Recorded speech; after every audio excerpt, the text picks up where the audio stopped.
dans cette édition du Trésor. L'inquiétude est vive en Gironde.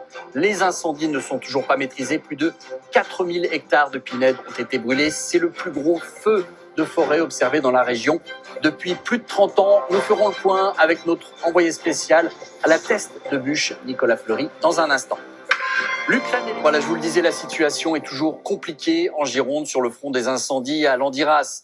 Comme à la Teste de Bûche, les feux sont hors de contrôle. L'inquiétude grandit parmi la population. Une partie des 6000 vacanciers évacués des campings ont choisi de poursuivre leurs vacances ailleurs. Marc de Chalbron avec Lara Péquez et nos correspondants sur place. L'immense nuage de fumée au-dessus de la forêt vers Landiras. Preuve que le feu n'est pas maîtrisé.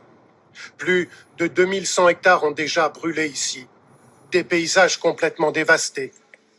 Les flammes, dans cette zone-là, ont baissé en intensité pendant la nuit, mais la lutte contre le feu se poursuit, à l'image de ces pompiers venus du Limousin. Leur mission, empêcher l'incendie de franchir ce chemin et de toucher l'autre partie de la forêt.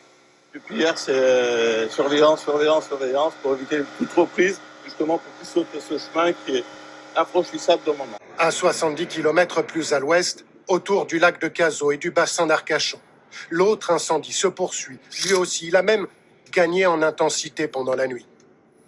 À grand renfort de canadairs et de bombardiers d'eau, les pompiers essayent d'atteindre des zones souvent difficiles d'accès.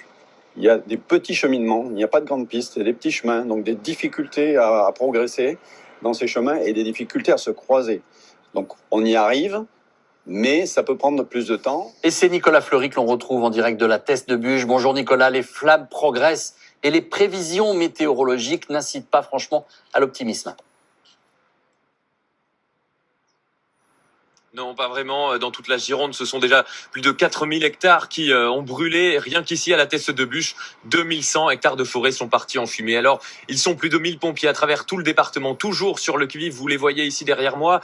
Car, comme vous le dites, la météo pourrait faire évoluer les choses très défavorablement. D'abord, avec ces fortes températures attendues encore cet après-midi dans les jours qui arrivent, mais également avec le vent qui commence à se lever. Alors, si 60 personnes avaient été évacuées dans la nuit, elles devraient pouvoir regagner leur domicile tout près d'ici. Uniquement si les conditions le permettent, les pompiers restent très vigilants. Voilà Nicolas Fleury en direct de la Teste de Bûche. Merci beaucoup Nicolas. Et puis,